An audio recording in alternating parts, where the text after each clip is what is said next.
సోది లేకుండా డైరెక్ట్ పాయింట్కి వస్తాను. ఇప్పుడు ప్రజెంట్ సోషల్ మీడియాలో ఒక్కటే ట్రెండింగ్ టాపిక్, డాలర్ ప్రైస్ 90 రూపీస్కి పెరిగిందని. అసలు ఎందుకు పెరిగింది? యాజ్ ఏ ఇండియన్స్గా మన దేశానికి ఎట్లాంటి నష్టం ఉంటుందో తెలుసుకోవాల్సిన బాధ్యత మనందరికీ ఉంది. అండ్ మోస్ట్ ఇంపార్టెంట్లీ మనలాంటి కామన్ పీపుల్ మీద ఎఫెక్ట్ ఎట్లుంటుందో 5 మినిట్స్లో మీకు సింపుల్గా రవి అని ఒక మిడిల్ క్లాస్ పర్సన్ స్టోరీతో చెప్తాను. ఈ స్టోరీ మీలో ప్రతి ఒక్కరికి కనెక్ట్ అవుతుంది. నాతోని లాస్ట్ వరకు ఉండండి. రవి అని ఒక సాఫ్ట్వేర్ ఎంప్లాయీ హైదరాబాద్లో టెక్ కంపెనీలో పనిచేస్తాడు. నెలకి ₹1,00,000 శాలరీ. తన వైఫ్ లక్ష్మి ఏమో హౌస్ వైఫ్. అతనికి 2 కిడ్స్. ఒకరేమో అమెరికాలో చదువుతారు, ఇంకొకరేమో 9th క్లాస్. ఇది వాళ్ళ ఫ్యామిలీ. లైఫ్ చాలా హ్యాపీగా నడుస్తుంది. ఒకరోజు రవి ఆఫీస్ నుంచి వచ్చాక నైట్ న్యూస్ చూస్తున్నాడు. ఇండియా జీడిపి 8%కి ఇంక్రీజ్ అయింది, కానీ రూపీ వాల్యూ ఏమో 90 రూపీస్ పర్ డాలర్ అయ్యింది అని. రవి చిన్నగా నవ్వి జీడిపి ఏమో పెరిగిందంటారు, రూపీ ఏమో పడిపోయిందంటారు. అయినా ఇది నా డైలీ లైఫ్కి ఏంటి సంబంధం అని చెప్పి రవి టీవీ ఆఫ్ చేసి పడుకున్నాడు. Next day morning Ravi office పోతుండగా మధ్యలో ఒక లీటర్ పెట్రోల్ కొట్టించుకుందామని పెట్రోల్ బంక్ పోతాడు. 110 రూపీస్ కడతారు, కానీ అక్కడ వర్కర్ అన్న రేట్లు పెరిగాయి, 150 రూపీస్ కొట్టు అని చెప్తాడు. అప్పుడు రవి అసలు ఊగోకే పెట్రోల్ రేట్ పెరుగుడు ఏందో ఏమో అని మొత్తం అమౌంట్ కట్టి రవి ఆఫీస్కి పోతాడు. ఒక 2 రోజుల తర్వాత యూఎస్లో చదువుతున్న రవి కొడుకు ఫోన్ చేసి, నాన్న ఇక్కడ ఖర్చులన్నీ చాలా పెరిగాయి, మీరు లాస్ట్ మంత్ పంపిన డబ్బు సరిపోవట్లేదు, ఇప్పుడు కొంచెం ఎక్స్ట్రా పంపగలరా అని చెప్తాడు. రవి షాక్ అయిపోతాడు. అరే, ప్రతి నెల సేమ్ అమౌంట్ పంపిస్తాను కదా, ఎన్ని నెలలు సరిపోయింది, మళ్ళీ ఇప్పుడేమైంది అని అనుకుంటాడు. సరేలే నాన్న, మేనేజ్ చేస్తాం అని చెప్పేస్తాడు. కొన్ని రోజులు గడిచాక నెలచరికి వచ్చేసరికి ఖర్చులన్నీ చూస్తే ప్రతి ఒక్క ఖర్చు చాలా పెరుగుతుంది. పెట్రోల్ అని, గ్రోసరీస్ అని, తన కొడుకుకు పంపే డబ్బులు, ఈఎంఐలు, ఇంట్రెస్ట్లు. రవి చూసి షాక్ అయిపోతాడు. అరే, మొన్నటిదాకా అన్నీ సరిపోయినవి ఒకటేసారి అన్ని ఖర్చులు ఇలా పెరిగాయి ఏంటి అని అర్థం కాకుండా ఉంటాడు. ఇక రవి మళ్ళీ నైట్ న్యూస్ చూస్తుండగా డాలర్ 90 రూపీస్కి పెరిగింది, ఇక మన ఖర్చులన్నీ పెరుగుతాయి అని న్యూస్లో చెప్పారు. ఇక అప్పుడు రవి ఆలోచించడం స్టార్ట్ చేశాడు. ఒక పక్క ఏమో మన దేశం గ్రో అవుతుందని అంటున్నారు, కానీ మన మనీ ఎందుకు పడిపోతుంది, మన ఖర్చులన్నీ ఎందుకు పెరుగుతున్నాయి? దీనికి సమాధానం తెలియాలి అంటే రవి లైఫ్ నుంచి జూమ్ అవుట్ అయ్యి ఇండియన్ ఎకనామీ పాయింట్ ఆఫ్ వ్యూలో చూడాలి. మరి చూద్దామా? $1 వాల్యూ 90 రూపీస్కి వెళ్ళడానికి మెయిన్గా 3 రీజన్స్ ఉన్నాయి. Number 1, US versus India trade. ఈ ట్రేడింగ్లో మెయిన్గా ఇంపోర్ట్స్ అండ్ ఎక్స్పోర్ట్స్ అనేవి ఉంటాయి. ఇంపోర్ట్స్ అంటే వేరే కంట్రీస్ నుంచి గూడ్స్ని మన ఇండియాకి తెచ్చుకుంటాం. ఎక్స్పోర్ట్స్ అంటే మన ఇండియా నుంచి వేరే కంట్రీస్కి గూడ్స్ పంపిస్తాం. అయితే రీసెంట్గా డొనాల్డ్ ట్రంప్ మన ఇండియా మీద 50% టారిఫ్స్ పెట్టాడు. అది మీరు చూసే ఉంటారు. ఈ టారిఫ్స్ వల్ల మన ఇండియన్ గూడ్స్ అమెరికా కస్టమర్స్కి చాలా ఎక్స్పెన్సివ్ అయిపోతాయి. ఫర్ సపోజ్ ఒక ఇండియన్ ఫోన్ 50,000 రూపీస్, దీన్ని అమెరికాకి ఎక్స్పోర్ట్ చేయాలనుకుంటే 50% టారిఫ్ పడుతుంది. అంటే 75,000 రూపీస్కి యూఎస్ కస్టమర్ దగ్గరికి వెళ్తుంది. ఇది చాలా కాస్ట్లీ అయిపోతుంది కాబట్టి యూఎస్ కస్టమర్ కొనరు. దాంతో ఇండియన్ కంపెనీస్కి లాస్ వస్తుంది. సో ఊకే ఈ టారిఫ్స్ని, పాలసీస్ని డొనాల్డ్ ట్రంప్ మార్చడం వల్ల ఎక్స్పోర్ట్స్ అనేవి తగ్గుతున్నాయి. ఇక ఈ ఎక్స్పోర్ట్స్ ద్వారా ఇండియాకి వచ్చే డాలర్స్ కూడా తగ్గుతున్నాయి. దాంతో రూపీ వాల్యూ పడిపోతుంది. Number 2, rising trade deficit. ఇక్కడ ఒకటి గుర్తుంచుకోండి, ఇంపోర్ట్స్ అంటే డాలర్స్ ఇండియా నుంచి బయటికి వెళ్తాయి, ఎందుకంటే మనం గూడ్స్ని కొంటాం కాబట్టి. ఎక్స్పోర్ట్స్ అంటే డాలర్స్ ఇండియాకి వస్తాయి, ఎందుకంటే మనం గూడ్స్ని అమ్ముతాం కాబట్టి. అంటే ఇక్కడ ఎక్స్పోర్ట్స్ చాలా ఎక్కువగా ఉంటే డాలర్స్ ఇండియాకి వస్తాయి. అప్పుడు ఇన్వెస్టర్స్ కాన్ఫిడెంట్గా ఫీల్ అవుతారు, ఇండియన్ మార్కెట్లో ఇన్వెస్ట్ చేస్తారు, ట్రేడింగ్ బాగా జరుగుతుంది, రూపీ వాల్యూ పెరుగుతుంది. బట్ రీసెంట్ డేటా ప్రకారం చూస్తే ఎక్స్పోర్ట్స్ కన్నా ఇంపోర్ట్సే చాలా ఎక్కువగా ఉన్నాయి. ఈ రెండింటి మధ్య ఉన్న డిఫరెన్స్ని డెఫిసిట్ అంటారు.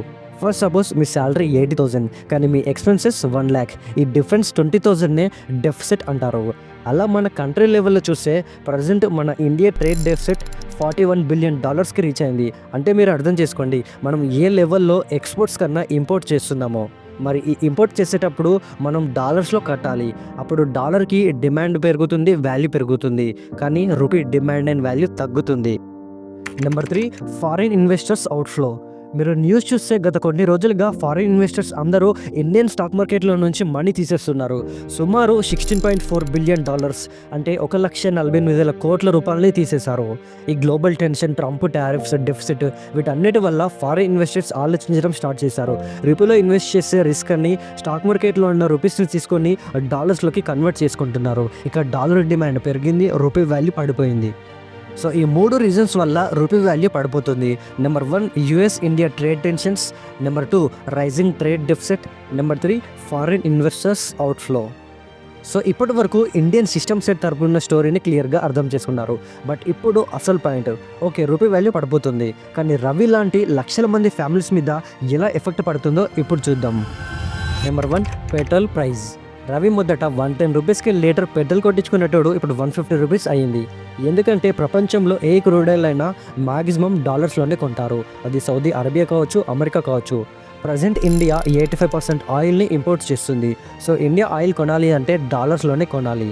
ఒకసారి ఇప్పుడు క్యాల్కులేట్ చేసి చూద్దాం.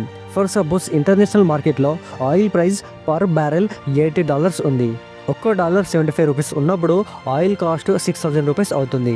బట్ ఇప్పుడు డాలర్ 90 రూపీస్కి వెళ్ళింది కాబట్టి ఆయిల్ కాస్ట్ 7,200 రూపీస్ అవుతుంది. సేమ్ ఆయిల్ సేమ్ ప్రైస్, కానీ మొదట 6,000 రూపీస్కి కొన్నది ఇప్పుడు 7,200 రూపీస్కి కొనాల్సి వచ్చింది.